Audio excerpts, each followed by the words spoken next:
Chris, so thank you as always for your time on AFL.com.au. Pressure, more or less, going into a new season as the reigning premiership coach. It's an interesting question because it's not one I've thought about at this stage of the season. I think in reality it'll depend on how we start.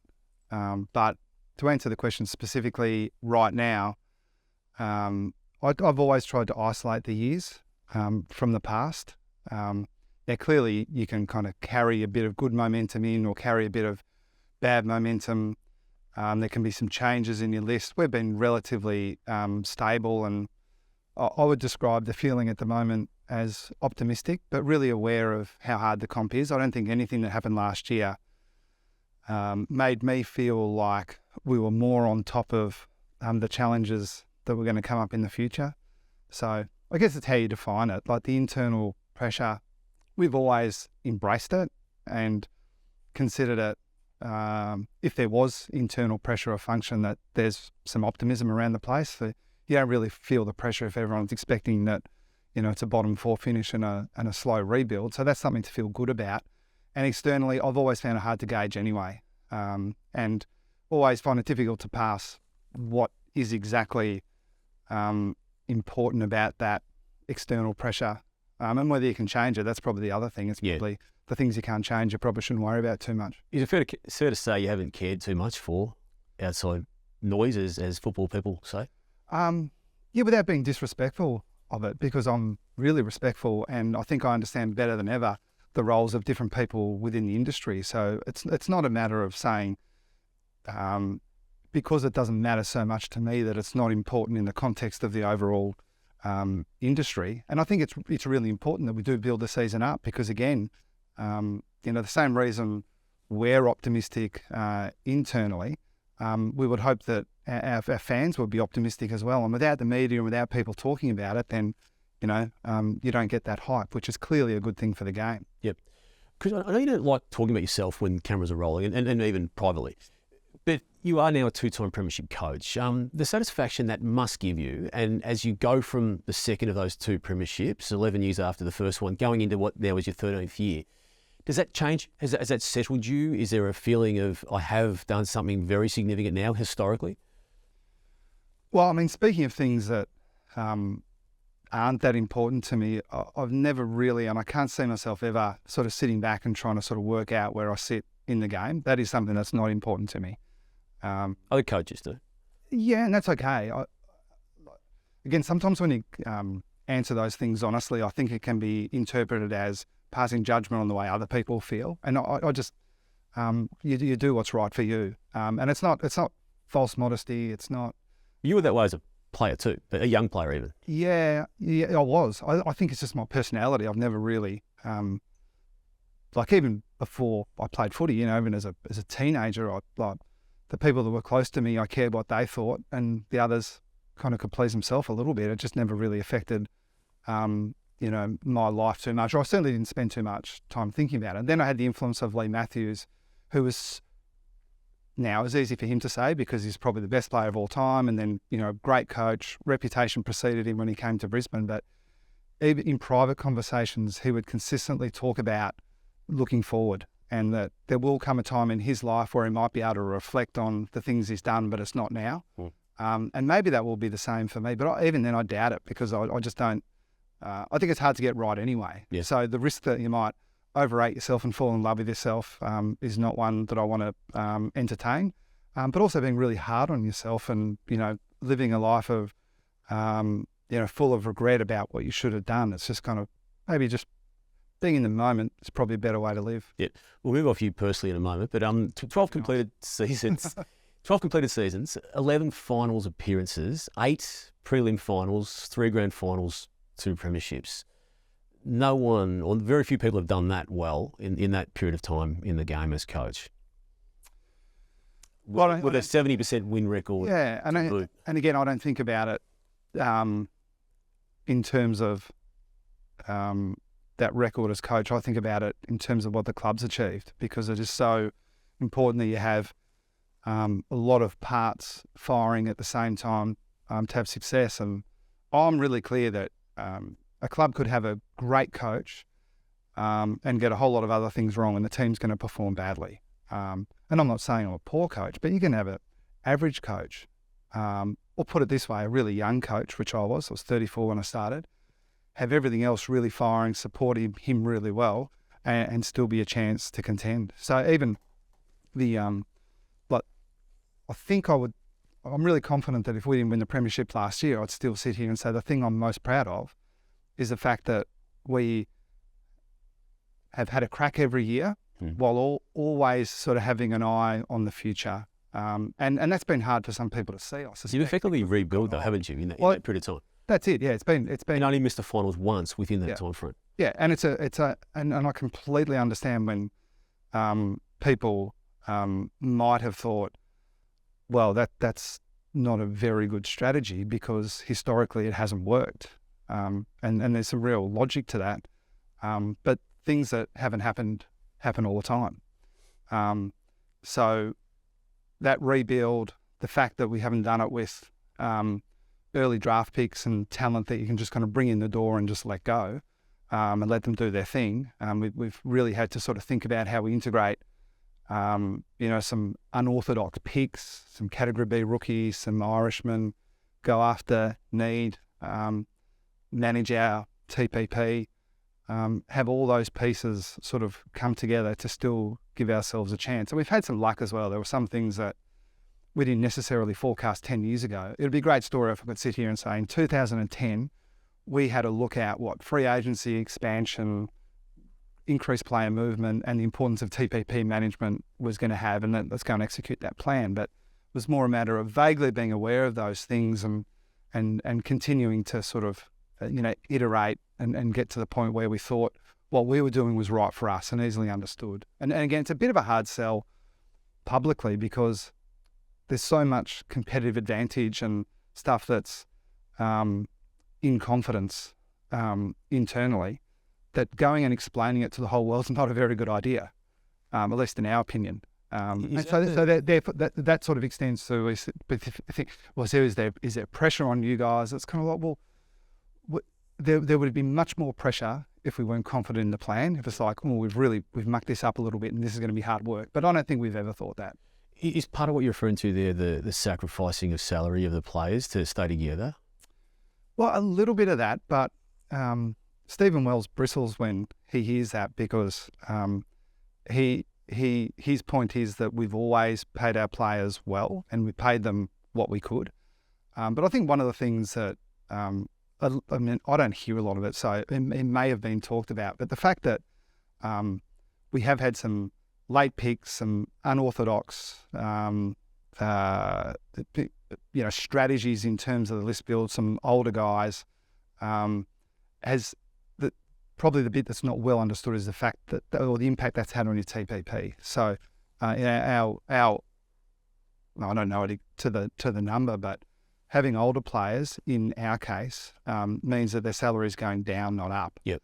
And so there's always been this quid pro quo with us, and it's different for different players. But in simple terms, some guys, have traded a little less money 1 year to play an extra year that they might not have at another club. So, and again, there's a whole range of ways that we've managed to sort of manage our TPP, but it's much more complicated than just saying we've asked our guys to take less. Yeah. How do you balance this year with those older guys to which you refer who are still playing nearly at best ever, if not at best close to, with the batch of young kids coming through, obviously 4 fresh faces and we could be in a consideration for round 1 even, along with other players who've been there for 2, 3, 4 years who, want a chance. How do you balance that this year? Is that going to be one of the big challenges? Yeah, it is, but we feel like we've got some experience with it. Like even, and the reason for it has changed over the years, but it's not dissimilar to my first season in 2011, where the priority really was, let's be as good as we can, but at the same time, make sure that we try to get some opportunity into guys that haven't played much footy. So those guys at the time were Mitch Duncan and Alan Christensen and Dan Menzel, those sort of guys. But it's so easy, and Neil Bum at this point at the time, it's so easy to talk about getting them in. The harder part is, who do they come in for? And we had this view generally that some of our older guys playing a little bit less would have them in better shape later in the year. And And so we were sort of able to do those two things at once, and it worked really well for us in 2011. We've had different variations of that theme really for the previous decade, 12 years, and it worked really well last year, not as well some other years. So we're not perfect at it, but we know we do have a plan and a way that we like to go about it. So there's not, as you say, there are those 4 young guys that have come into the club, but there are some other guys who are ready for opportunity as well. And even if you look at the last season, the first half of the year, we blooded a lot of young guys. We're pretty stable towards the end of the year, but we didn't quite, I didn't anyway, quite foresee Sam de Koning playing the way that he did. But, the point's been made, if we didn't push him in round 1, he might not have done what he did late in the year. So that's a good lesson for us. Yeah. Of those 4, I'm assuming Clark's the draftee of the, as well as, Bowers and Broon and Henry. Who's in the mix early? Oh, all of them at the moment. Bearing in mind, we should timestamp this. We haven't played a practice game yet. Yep. So based on training form, they're all well and truly in the mix. And all 4 feasibly could play in the same game in the round 1? Yeah, but you could reel off another 6 or 7. I don't know exactly. Well, I do know what the number is, but somewhere between, it's around 30 that we sort of think all those guys could play round 1 and we'd be really comfortable with it. So it's the old cliche that it's a good problem to have. But I think we've always shown a willingness to be creative around how we give opportunity while also prioritising our best team for the week, and also having enough respect for the competition that we don't sit back and think, oh, we're so good we can just win every week irrespective of who we play. What gave you the most satisfaction out of last year? Of all the answers you could give on that, what's the one that stands out most? That it was a plan coming together, and part of it was looking back to 2010 when I first walked into the club, and we put a plan together that was really, really ambitious, and to be frank, unlikely to work. The idea that we should try to win every year, but still prepare to be in a position to win a premiership in 10 years' time. It's like, it hasn't been done before. It's unlikely to work. But wow, if it did, how amazing would that be? And then the last half of the year in particular, no, it wasn't the last half. It started well before that. There was this doubling down on our philosophy around the management of players. And we've been trying to do it previous years. We just limped into finals. Sometimes, we've been the beneficiaries of good luck, but we've also been stung by some bad luck. Did you wait at some stage of that 12 years? Yeah. But that's... And nearly aborted the plan? Yeah. Oh, I don't think we ever got to the stage of aborting it. But again, Stephen Wells and I in particular, and Steve Hocking a bit, have had this conversation all the way through. And I was generally the driver of, we're going to have to pivot at some time. There's going to be a reckoning. At least have the consideration. Yeah. It would have been easy from the outside looking in to maybe have done it after 2021. The massive loss you had against Melbourne in the Perth prelim final, and yet you went all in again the year after that. Yeah, so there's a couple of parts to it. One, we were still confident that there was some room for optimism. We didn't look around and think we're miles behind the other really good teams. But we knew we had some flaws and we needed to make some changes. But again, back to those conversations with Wellesley and Steve Hocking and now Andrew Mackey, it's kind of like the wavering starts with, we should really be critical, and no one should be more critical of our plan than us. And then sort of go through, what are the alternatives? How could we do it? If we flipped it on its head and did it completely differently, what would it look like? And that didn't look that good, no, or that appetising. And my view is that for the most part, teams that embark on a long-term rebuild do it because they have to, not because they want to. You mentioned the back half of last year, and as you're right, it obviously stretched into the front half, really. It was a round 9 game against St Kilda. You lost only by 10 points, but then didn't lose after that. Can you pinpoint why it happened and clicked into gear at that point? There are some tangible reasons, and we talked about it on the record in the first half of the year, that we thought we had some important players that had been a bit slow to start the season. We had a couple of unlucky injuries, some syndesmosis, ankle injuries that were going to hold a few guys back. Dangerfield was the obvious one. We were adamant we were going to hold him back, and that might cost us in the first half of the year, but it'll be worth the investment for the second half of the year. But there was also the fact that we were trying to shift the way that we were playing. And when we tried to shift in previous years and either hadn't done it that well or didn't have the personnel that we thought complemented the way that some people thought we should play. And that's really important. We've never been a team, and we're still not a team that thinks we know the best way to play the game and we're going to find the players to do it. We look at our personnel and build the way we play based around them. And we've tried to play differently in the past, and it hasn't worked for us. So it'd be crazy to say, no, we're adamant that we're right and we know the way to play, but these guys just can't do it. That's not the way we choose to go about it. But in that, after that St Kilda game, and even then, we probably won 75, 80% of that game and had a really bad patch that meant we lost the game. But there was a learning curve, and we were confident that as the year went on, we'd just keep getting better. Yep.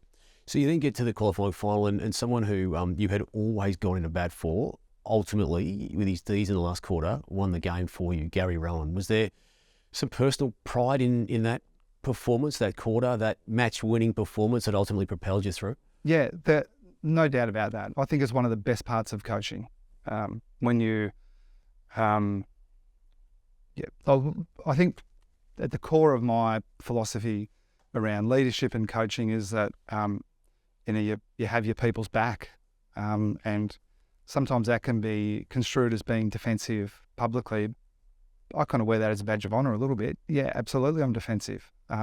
And we work really hard on things, some of which are obvious to people when they watch the game, and other things are a little bit harder to see. And part of, I think, the responsibility for a coaching team is to try to balance that out a little bit. Like, Paddy Dangerfield doesn't need to be reminded that he's a star internally because he gets enough validation externally. And it's not as if we sugarcoat it for the guys that aren't as prominent, but it's more when there's something we value, we're really clear about it. And when those two things merge, when the support that you've got for a player and the things that you're working on and that you see the value internally, and then on the big stage, people who have been critical kind of say, oh, maybe that's what they've been talking about. They're nice moments. And Reece Stanley's another one. Like, I'm really proud of the sort of evolution of Reece. And again, it's the coaching part's kind of separate to, your record as a coach and that sort of stuff. I just see it's completely separate to the little individual wins you can have. And Reece Stanley being a premiership player is something I'm more likely when I'm 70 or 80 years of age sitting by the beach to sort of think back and be most proud of. Yeah. Could you then go from Reece Stanley to a gun like the man you just mentioned in Paddy Dangerfield? Are you able to answer now, when you have time-coded this for our listeners and viewers, able to tell us he's going to be captain this year? If it's not him, is it going to be Tom Stewart or someone else? Yeah, I can't tell you right now, but it's been a really interesting process for us to work through, and even kind of philosophically, when you go from a guy whose identity really was built around being the Geelong captain, he'd done it for 10 years, and it just is something we haven't really had to think about too much. It's just like, well, we've got the best guy going around. Why would we think about changing it?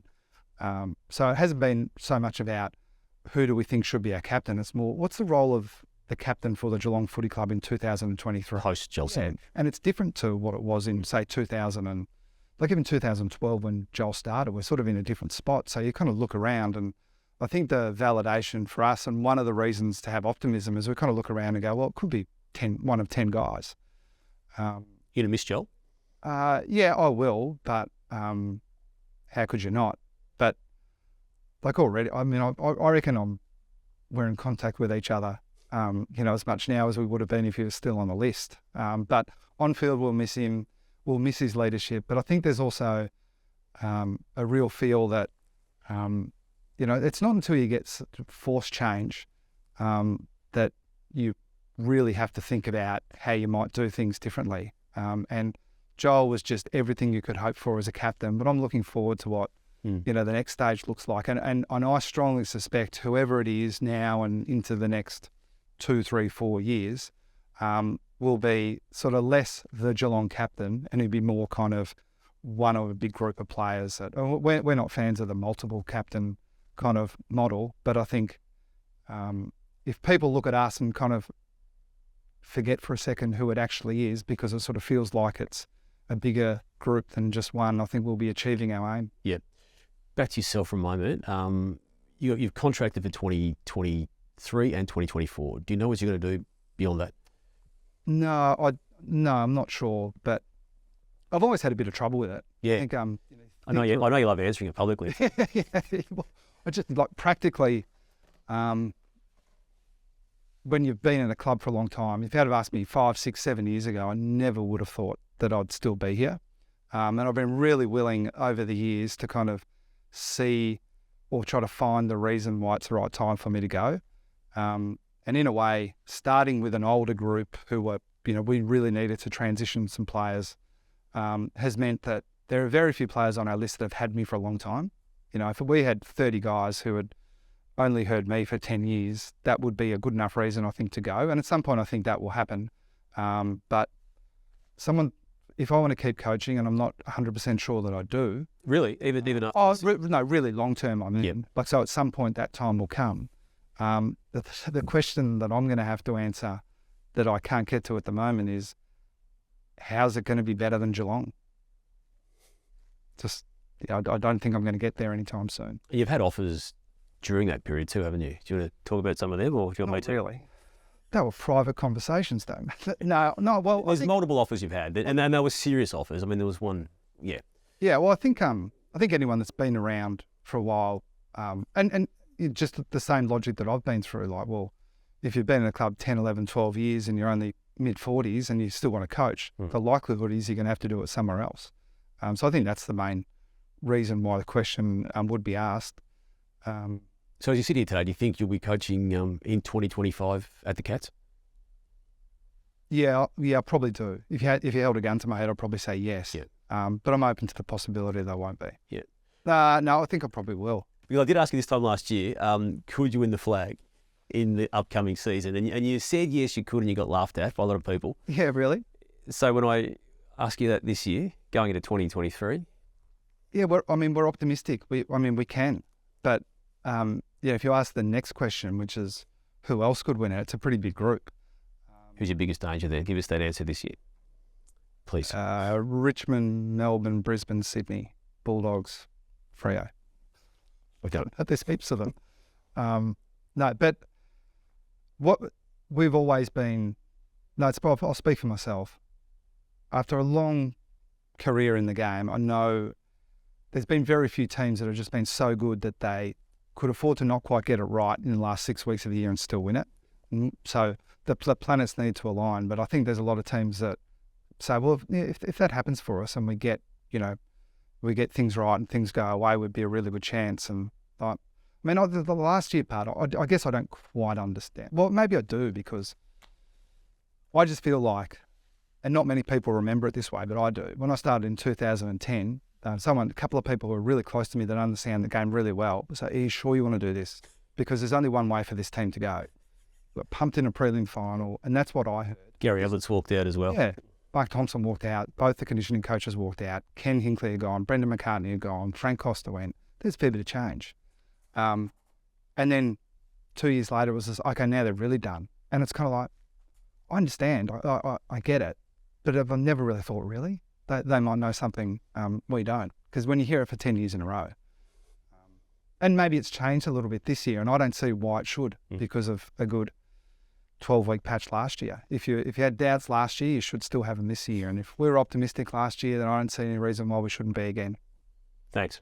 No worries, mate. What's up?